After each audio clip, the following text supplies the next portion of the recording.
Hello दोस्तों, तो कैसे आप लोग? अच्छे ही होंगे। जैसा मैंने बोला था कि वीडियो आप लोगों का आ जाएगा, तो आज मैं वीडियो रिकॉर्ड कर रहा हूँ। ठीक है, आज आपका फर्स्ट टॉपिक क्या होगा? Reaction intermediate. ठीक है, केमिस्ट्री से मैं स्टार्ट कर रहा था और आपका फर्स्ट ऑफ ऑल क्या होगा टॉपिक्स? Reaction intermediate. ठीक है, मैं छोटा छोटा टॉपिक्स में बताऊंगा इसलिए क्योंकि पता है आपको ज्यादा टाइम नहीं लगेगा वीडियो देखने में। ठीक है ना, तो फर्स्ट ऑफ ऑल आपका क्या है? Reaction intermediate. Reaction intermediate. ठीक है, अब रिएक्शन इंटरमीडिएट में ये देखते हैं सबसे फर्स्ट ऑफ ऑल बात। ठीक है, रिएक्शन इंटरमीडिएट में इंटरमीडिएट क्या होता है? रिएक्शन इंटरमीडिएट अगर बोले कि रिएक्टेंट से लेके, रिएक्शन इंटरमीडिएट का मतलब रिएक्टेंट से प्रोडक्ट बन रहा है। क्या बन रहा है? प्रोडक्ट। आया समझ में? यानी अभिकारक से क्या बन रहा है? उत्पाद। अगर बन रहा है रिएक्टेंट से प्रोडक्ट बन रहा है, तो इसके बीच में जो अनस्टेबल प्रोडक्ट है, क्या है? अनस्टेबल प्रोडक्ट या सब्सटेंस बोल सकते हैं। ठीक है ना, अनस्टेबल सब्सटेंस, ये क्या है? अनस्टेबल सब्सटेंस क्या है? Reaction intermediate. ठीक है ना, ये आया समझ में? अब है क्या क्या वो समझते हैं। ठीक है, तो रिएक्शन के दौरान क्या क्या इंटरमीडिएट है? अपने पास तो नीट में ऐसे 6 पढ़ाया जाता है, जे में 6 पढ़ाया जाता है। आप लोगों के लिए 3 ही मैं बता रहा हूँ बेसिकली जो होता है। फर्स्ट आपका कौन सा है? कार्बोकेटायन। कार्बोकेटायन, ठीक है, जिसको क्या बोलते हैं? कार्बन पे क्या धन चार्ज होगा, C+, कार्बोकेटायन। ठीक है, दूसरा क्या है? कार्बोएनायन। दूसरा क्या है? कार्बोएनायन। कार्बोएनायन क्या है? C पे माइनस चार्ज होगा। ठीक है, और तीसरा क्या है? Free radical. तीसरा क्या है? Free radical. और है बेंजाइन है, ठीक है ना, नाइट्राइन है ना, ये सारे भी हैं, लेकिन वो सारे नीट में पूछे जाते हैं, आपके बोर्ड में नहीं आएंगे। ठीक है, तो 3 टाइप्स का क्या हो गया आपका? Reaction intermediate. अब मैं जल्दी से जान लेता हूं कि कार्बोकेटायन स्टेबल कब होता है ना? जैसे आप स्टेबल कब होते हैं? जब खाना पीना खा के घर में सो जाते हो तब स्टेबल होते हो, है कि नहीं? उसी प्रकार से कार्बोकेटायन कब स्टेबल होता है? तो अगर हम C+ की स्टेबिलिटी देखें, कार्बोकेटायन की स्टेबिलिटी अगर हम देखें, तो कार्बोकेटायन की स्टेबिलिटी डायरेक्टली प्रोपोर्शनल क्या होगा? इलेक्ट्रॉन, क्योंकि देखो इसमें क्या है? इलेक्ट्रॉन डिफिशियंट है, इलेक्ट्रॉन की क्या है? कमी है। मैंने बताया था अगर किसी पे प्लस चार्ज होता है तो उसमें क्या है? इलेक्ट्रॉन की कमी है, यानी उससे कोई छीन लिया है। तो स्टेबल कब होगा? जब कोई देने वाला होगा, है कि नहीं? तो इलेक्ट्रॉन डोनर क्या हो जाएगा? Electron donor. आया समझ में? यानी जो इलेक्ट्रॉन देगा वो कार्बोकेटायन की स्टेबिलिटी को बढ़ा देगा। आया समझ में? उसके बाद नेक्स्ट क्या है? अब देखो, अगर ज्यादा इलेक्ट्रोनेगेटिव पे प्लस चार्ज है तो वो ज्यादा अनस्टेबल हो जाएगा। आया समझ में? तो और अगर हम बात करें स्टेबिलिटी ऑफ कार्बोकेटायन, और क्या क्या हो सकता है?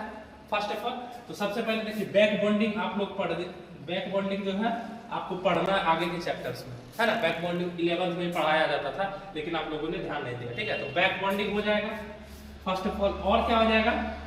कार्बोकेटायन की स्टेबिलिटी और कैसे बढ़ती है?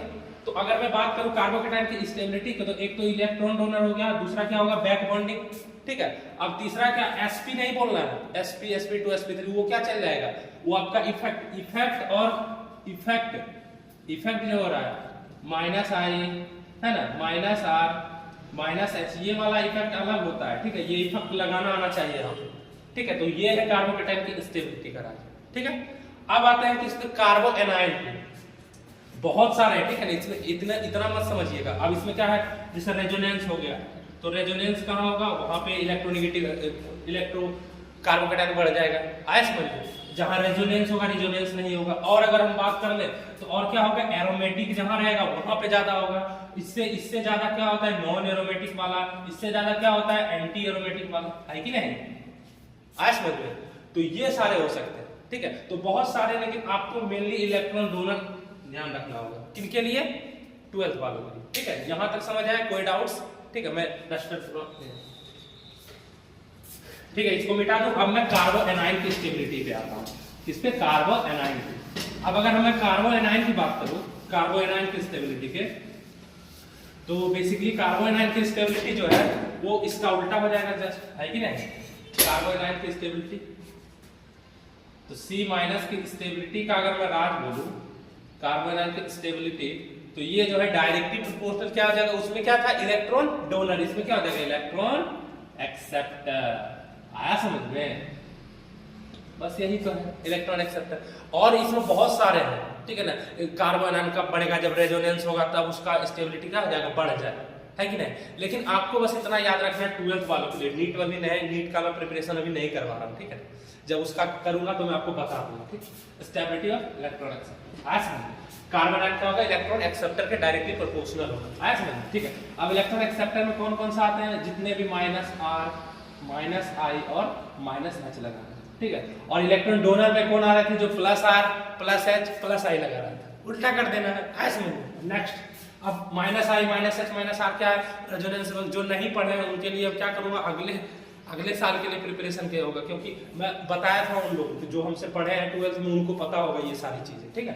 नेक्स्ट आते हैं हम, बिहार बोर्ड में ऐसे इतना हाई फाई पूछा नहीं जाता है, लेकिन मैं बता रहा हूँ शुरू से टॉपिक से, ठीक है। तो कहीं ना कहीं कार्बोकेटायन दे ही देते हैं, ठीक है, कौन सा स्टेबल है, आया समझ, ठीक है। अब एक दो मैं क्वेश्चन करवा देता हूँ। जैसे मैं अगर बोलूँ कार्बोकेटायन की बात करूँ, ठीक है, तो मैंने क्या बताया था, स्टेबिलिटी कब होगा इसका, जब इलेक्ट्रॉन डोनर होगा, ठीक है, और यानी कि अल्फा ज्यादा होगा, वहां पे स्टेबिलिटी बढ़ जाएगा। जैसे अगर मैं बात करूँ क्वेश्चन नंबर फर्स्ट C+ है, C+H3, ठीक है, CH2 प्लस B नंबर, ठीक है। C नंबर क्वेश्चन क्या है, C plus D number C plus. अब देखिए इसमें अल्फा क्या है, अल्फा इसमें 0, क्योंकि जिस कार्बन पे प्लस चार्ज है उससे कोई भी कार्बन नहीं जुड़ा होगा। जब कार्बन ही नहीं है अल्फा तो H क्या होगा, 0 हो जाएगा। इसमें क्या है, एक कार्बन जुड़ा है और एक कार्बन में कितना H होता है, 3, तो अल्फा H कितना हो गया, 3। इसमें क्या है, 2 कार्बन जुड़ा है तो अल्फा H क्या हो जाएगा, अल्फा H 3 3 6 हो जाएगा। इसमें अल्फा H क्या हो जाएगा, 9 हो जाएगा, आया समझ में। अब बताइए अल्फा H की स्टेबिलिटी बढ़ेगी तो कार्बोकेटायन बढ़ेगा, यानी कि कौन हो जाएगा, D। ऐसे ही क्वेश्चन आते हैं बिहार बोर्ड, हो जाएगा। चलिए अब नेक्स्ट हम आते हैं इस पे, ठीक है। और एक फ्री रेडिकल है, तो फ्री रेडिकल के बारे में समझा देता हूँ, है ना। अब फ्री रेडिकल क्या है, इसमें इसका जो मेन रिएक्शन 12th में बात कर रहा हूँ, ठीक है, उधर नहीं जाना क्योंकि इसका DR होता है ना, SR होता है, तो वो सब आपको नहीं पढ़ना है, ठीक है। सिंपली फ्री रेडिकल में क्या हो जाएगा, 1-2 रिएक्शन आते हैं, ठीक है। अगर देखिए अगर कहीं पे आपको परऑक्साइड दिख जाए, ठीक है ना, जैसे मैं आपको बता रहा हूँ, ठीक है। अब देखिए जैसे ये क्वेश्चन है RCCH2,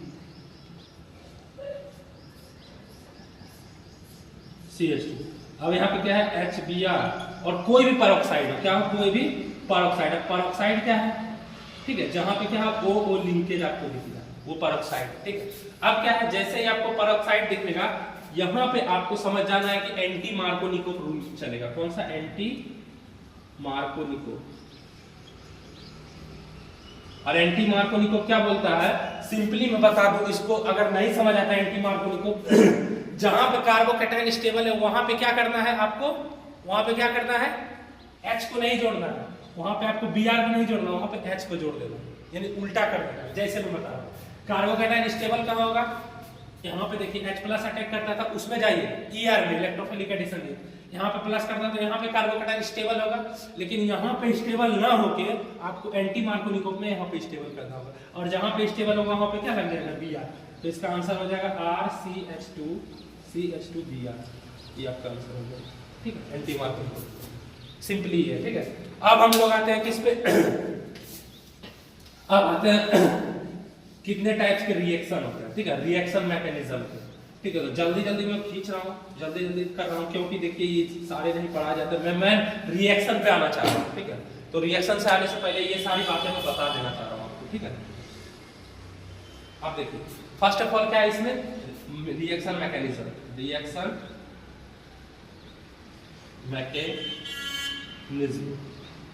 मैकेनिज्म में सबसे पहला कौन सा है, EAR, इलेक्ट्रोफिलिक एडिशन रिएक्शन, ठीक है। अब इलेक्ट्रोफिलिक एडिशन रिएक्शन क्या है, सिंपली सी बात है, R है CH डबल बॉन्ड CH2, ठीक है। कहीं भी आपको एल्कीन दिख जाए, एल्कीन का अगर HX रहे अब HX में पेरोक्साइड यहाँ पे नहीं आएगा, HX और CCl4 हो जाएगा। अगर यहाँ Br2 रहता है तो NCC से चला जाता, ठीक है, नॉन क्लासिकल कार्बोकेटाइन, ठीक है। अब क्या है, इसमें क्या करता है, ये प्लस में माइनस प्लस है, यहाँ पे अटैक करता है, प्लस अटैक करेगा तो प्लस चार्ज किस पे आएगा, प्लस चार्ज आ जाएगा इस पे माइनस चार्ज आएगा, इस पे क्या आ जाएगा, प्लस चार्ज। अब प्लस चार्ज आएगा, आप खुद बताइए मुझे, प्लस चार्ज आएगा, कार्बोकेटाइन यहाँ पे स्टेबल होगा, नहीं होगा, वो क्या करेगा 1 to शिफ्टिंग, यहाँ पे जब 1 to H प्लस शिफ्टिंग होता है, H प्लस शिफ्टिंग, ठीक है, जिनको नहीं पता है उनको आगे क्लास में जब मैं पढ़ाऊंगा तो पता चल जाएगा। 1 to शिफ्टिंग होगा तो H प्लस यहाँ पे शिफ्ट हो जाएगा, तो कुछ इस प्रकार से बनेगा RCH प्लस CH2, और यहाँ पे माइनस पे कौन चला जाएगा, H, यानी कि CH3 हो जाएगा, और प्लस के पास कौन सा आएगा, X, प्लस के पास कौन सा आएगा, X, यानी कि आपका कंपाउंड क्या बनेगा। अब सिंपल सी बात है, अगर मैं क्वेश्चन दे दूं RCH डबल बॉन्ड CH2, तो सिंपल सी क्या बात है, अगर HX है यानी H मैं Cl ले लेता हूँ, HCl और प्लस CCl अगर 4 ले लूँ, यहाँ पे क्या होगा, यहाँ पे अटैक करेगा। अब आपको मैकेनिज्म से नहीं जाना, जी हाँ, जहाँ पे स्टेबल कार्बोकेटाइन है वहाँ पे बना देना, तो स्टेबल कार्बोकेटाइन क्या होगा, CH यहाँ पे होगा प्लस CH, ठीक है। अब यहाँ पे क्या करना है, CH2 माइनस चार्ज होगा, इस पे क्या चला जाएगा Cl, तो यहाँ पे सिंपली बन जाएगा R, C के साथ कौन आ जाएगा, प्लस के साथ माइनस आएगा तो Cl हो जाएगा, ठीक है, और इसके साथ क्या चल जाएगा CH, ये आपका क्या होगा, ये बिहार बोर्ड में भर भर के पूछे जाते हैं, एक न एक ऑब्जेक्टिव आपका आएगा ही, ठीक है। ये है इलेक्ट्रोफिलिक एडिशन रिएक्शन। अब मैं बात करूं किसका, न्यूक्लियोफिलिक एडिशन रिएक्शन, किसका, न्यूक्लियोफिलिक एडिशन रिएक्शन। अब देखिए न्यूक्लियोफिलिक एडिशन रिएक्शन क्या है, उसको थोड़ा सा समझ लीजिए, यहाँ पे मैं बता दे रहा हूँ, ठीक है। न्यूक्लियोफिलिक एडिशन रिएक्शन क्या है, जिसमें क्या होता है, कोई न्यूक्लियोफाइल जो रहता है अटैक करता है, कोई न्यूक्लियोफाइल आके जुड़ता है, वो अटैक करता है, उसके बाद बनाता है। न्यूक्लियोफाइल में पता है इसमें सबसे फर्स्ट कौन आता है, RMGX, यानी कि हम बोल सकते हैं RMGX को क्या, ग्रिग्नार्ड रिएजेंट, क्या आता है, ग्रिग्नार्ड रिएजेंट। कैसे अटैक करेगा सब मैं बता रहा हूं, ठीक है। अब ग्रिग्नार्ड रिएजेंट क्या है, पहला जो न्यूक्लियोफाइल है, और दूसरा क्या है, लुईस बेस है, क्या है, लुईस बेस, ठीक है। अब मैं आगे बात करता हूँ, ठीक है। अब देखो आप लोग सोच रहे हैं इतना स्पीड में मैं शुरू से, जब ये क्लास अभी 12th वाले लोग एग्जाम दे देंगे तो मैं फिर से न्यू बैच पूरा स्टार्ट करूंगा शुरू से, ठीक है। उसमें पूरा 11th पूरा 12th सारा कुछ पढ़ाऊंगा, पहले ऑर्गेनिक केमिस्ट्री अच्छे से पूरा पढ़ाऊंगा आपको, एक एक चीज कर, ठीक है। अब स्टार्ट करते हैं। फर्स्ट ऑफ ऑल क्या हम लोग न्यूक्लियोफिलिक एडिशन रिएक्शन, तो अभी मैंने बताया क्या होता है, कोई न्यूक्लियोफाइल क्या करता है, अटैक करता है। अब जैसे देखिए RC डबल बॉन्ड H क्या है, एल्डिहाइड है। अब एल्डिहाइड में क्या है, कोई भी न्यूक्लियोफाइल हो, न्यूक्लियोफाइल कैसे अटैक करता है, या न्यूक्लियोफाइल यहाँ पे जाएगा, ये बॉन्ड ऊपर शिफ्ट होगा तो कुछ यहाँ पे इस प्रकार बन जाएगा, O पे माइनस H, यहाँ पे न्यूक्लियोफाइल आ जाएगा। अब देखिए कोई भी रिएक्शन पानी के बिना नहीं हो सकता, H3O प्लस होगा, तो यहाँ पे क्या होगा, H प्लस का सोर्स है, H प्लस का सोर्स क्या करेगा, माइनस को ढूंढ लेगा यहाँ पे, और RCHO पे प्लस चार्ज न्यूक्लियोफाइल, यानी ये आपका क्या होगा, बन के रेडी। ऐसे इस तरह अटैक करता है। अब मैं करवा के दिखा रहा हूँ, जैसे क्या अभी मैंने बताया RMGX के बारे में, RMGX क्या है, ग्रिग्नार्ड रिएजेंट, क्या है, ग्रिग्नार्ड रिएजेंट, ठीक है। अब ग्रिग्नार्ड रिएजेंट क्या है, ये एक न्यूक्लियोफाइल है, और क्या है, एक लुईस बेस है, क्या है, लुईस बेस है, ठीक है। जिनको इंग्लिश नहीं समझ आ रहा है हिंदी में लिख दीजिए, बोल तो रहा हूं मैं हिंदी में, है ना। अब ग्रिग्नार्ड रिएजेंट का कैसे रिएक्ट करवाएंगे, अब देखिए अगर कोई भी एल्डिहाइड हो, क्या हो, कोई भी एल्डिहाइड नहीं, ठीक है, अगर एल्डिहाइड हो सिंपल, और इसका अगर हम RMGX के साथ करवा रहे हैं, क्या करवा रहे हैं, RMGX के साथ, तो ये क्या है, ये क्या है, ये आपका मेटल है, और ये क्या है, नॉन मेटल, तो नॉन मेटल पे माइनस चार्ज, इस पे प्लस चार्ज, ठीक है। अब क्या होगा, अब न्यूक्लियोफाइल का काम कर रहा है, न्यूक्लियोफाइल यहाँ पे अटैक करेगा तो ये बॉन्ड ऊपर शिफ्ट हो जाएगा, और आपका RCO पे माइनस H, और इधर क्या हो जाएगा, RE लग जाएगा, ठीक है। अब क्या है, मैंने क्या बोला, बिना पानी का रिएक्शन तो हो नहीं सकता, H3 प्लस तो होगा, यानी कि H प्लस का आपको सोर्स मिल गया। H प्लस क्या करेगा, इस पे जाकर अटैक करेगा, और आपका ये प्रोडक्ट बन के क्या हो जाएगा, तैयार। आया समझ में, यानी कि अगर क्या अगर आपका एल्डिहाइड है तो 2 डिग्री अल्कोहल बनेगा। कितना डिग्री अल्कोहल बनेगा जी? 2 डिग्री अल्कोहल। और ये मैं 12th वाले बच्चों को पढ़ा लिया हूं, जाके देख लीजिएगा, ठीक है। नेक्स्ट क्या है, अगर यहाँ पे कीटोन क्या हो, अगर यहाँ पे कीटोन हो, क्या होगी? कीटोन हो। और अगर मैं RMgX के साथ रिएक्शन करवा रहा हूँ तो ये माइनस ये प्लस यहाँ पे अटैक करेगा, बॉन्ड ऊपर शिफ्ट होगा और कुछ इस प्रकार बन जाएगा ऐसे करके, यहाँ पे R फिर H प्लस यहाँ पे दे देंगे तो कुछ इस प्रकार यहाँ पे बन के क्या हो जाएगा? रेडी। इसको क्या बोलते हैं? 3 डिग्री आया समझ में? 3 डिग्री अल्कोहल बन के रेडी हो गया, ठीक है। अब आते हैं हम, अगर हम क्या कहते हैं कीटोन हो गया, अगर हम फॉर्मल्डिहाइड ले लें तो अब देखिए फॉर्मल्डिहाइड का थोड़ा सा इधर ध्यान दीजिए। अब आपको फॉर्मल्डिहाइड का आना चाहिए कि फॉर्मल्डिहाइड का फॉर्मूला क्या होता है, एल्डिहाइड का फॉर्मूला क्या होता है, कीटोन का फॉर्मूला क्या होता है। अगर ये सारी बातें आपको नहीं आ रही है तब तो आप क्या है, सॉरी, तब क्या हो आप कुएं में, अंधेरे में, ठीक है। ये सारी बातें आपको आनी चाहिए, ठीक है। अगर थोड़ा देखो बोर्ड हिल रहा है अभी, अब मैं क्या कर सकता हूँ, थोड़ा सा प्रॉब्लम है, कर लीजिएगा, मैं अभी सेट करूंगा इसको अच्छे से, ठीक है। अब देखो, इससे पहले मैं क्या बोल रहा था आपको, अब क्या है, अगर मैं फॉर्मल्डिहाइड की बात करूं, क्या है ये? फॉर्मल्डिहाइड। अगर फॉर्मल्डिहाइड का रिएक्शन में RMgX है तो एल्डिहाइड है, लेकिन इसको फॉर्मल्डिहाइड बोलते हैं। अब ये प्लस ये माइनस जाएगा, माइनस यहाँ पे अटैक करेगा, ये बॉन्ड शिफ्ट ऊपर होगा, यहाँ पे आएगा HCO पे माइनस H और यहाँ पे क्या आ जाएगा R। अब ये कितना डिग्री अल्कोहल, यहाँ पे सिंपली अगर H प्लस कर दे तो HCOH H और नीचे R आ जाएगा, कितना डिग्री है? 1 डिग्री अल्कोहल। यहाँ पे किसी को कोई डाउट है तो बताओ, आया समझ में? ये ठीक है। अगर नेक्स्ट बात करें, ये आपका NaR हो गया, न्यूक्लियोफिलिक एडिशन रिएक्शन। और हम अगर बात करते free radical addition, free radical addition reaction में, तो इसमें क्या होता है, आपने नाम सुना होगा रिएक्शन का, वुड्ज रिएक्शन, ठीक है। अब वुड्ज रिएक्शन क्या है आपको भी पता है, वुड्ज रिएक्शन कैसे जाता है? फ्री रेडिकल से, फ्री रेडिकल रिएक्शन है, ठीक है, फ्री रेडिकल रिएक्शन, ठीक है। लेकिन यहाँ पे पहले किसका ये हो जाता है, अब देखो जैसे मैं समझा रहा हूँ, Br का ही पहले अटैक हो जाता है, पहले मैं बता रहा हूँ, ठीक है। क्योंकि मैकेनिज्म उतना अच्छे से मैं तभी बताऊंगा जब टाइम रहेगा, अभी हम लोग के पास टाइम नहीं है, ठीक है। तो मैं डायरेक्ट क्वेश्चन पे आ रहा हूँ। अब जैसे देखो कोई भी RX है, ठीक है, RX का क्या करूंगा, आपको मेन है कि रिएक्टेंट, आपको यहाँ पे रिएक्टेंट क्या ले जाता है? Na ड्राईथर। अगर Na ड्राईथर लेंगे तो क्या होगा, फ्री रेडिकल टूटेगा दोनों पे, यहाँ पे 2 लेंगे तो 2R बन जाएगा सिंपली, ठीक है। ये और यहाँ पे N के साथ X चला जाएगा प्लस NaX, ये भी 2 बार बन जाएगा, ऐसा समझो। तो ये होता है, यानी कि कोई फ्री रेडिकल, यानी कि मैं CH3X ले रहा हूँ, अगर इसका मैं NaN ड्राईथर के साथ अगर रिएक्शन करवा रहा हूँ तो सिंपली क्या हो जाएगा, ये डबल हो जाएगा, तो 2CH3 हो जाएगा। और 2CH3 को हम लिख सकते हैं CH3, और इसका नाम क्या है आप लोग कमेंट में बताइएगा, ठीक है। बच्चों को पता ही नहीं रहता इसका क्या नाम है, बताइएगा कमेंट में। चलो नेक्स्ट क्या है, अब फिटिंग रिएक्शन क्या है, ये तो क्या होगा वुड्ज रिएक्शन, दूसरा क्या है फिटिंग रिएक्शन। अब फिटिंग क्या है, फिटिंग सिंपली क्या लिया जाता है, इसमें एल्काइल हैलाइड है, उसमें एराइल हैलाइड होता है। एराइल हैलाइड किसको बोलते हैं, ठीक है, ये क्या है एराइल हैलाइड। अगर डायरेक्ट इसमें X जुड़ा हो तो क्या हो जाएगा, बेंजाइल, तो CH2H।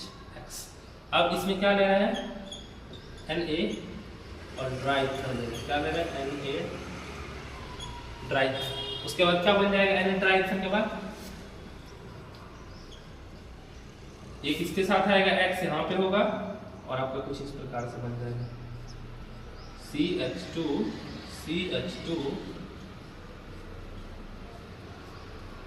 ये आपका प्रोडक्ट बनके रेडी हो, ठीक है। अब मैंने बताया क्या वुड्ज फिटिंग, अब आपको बताना है कमेंट में कि वुड्ज फिटिंग रिएक्शन क्या है, ठीक है। वुड्ज फिटिंग बताओगे उसके बाद में आपको क्या करूंगा, सब चीज ट्यूशन रिएक्शन पे आऊंगा। ठीक है, तो आज के लिए इतना ही, स्क्रीनशॉट ले लीजिए। ठीक है, कोई प्रॉब्लम क्या करें, थोड़ा बोर्ड है तो प्रॉब्लम को झेलना पड़ेगा।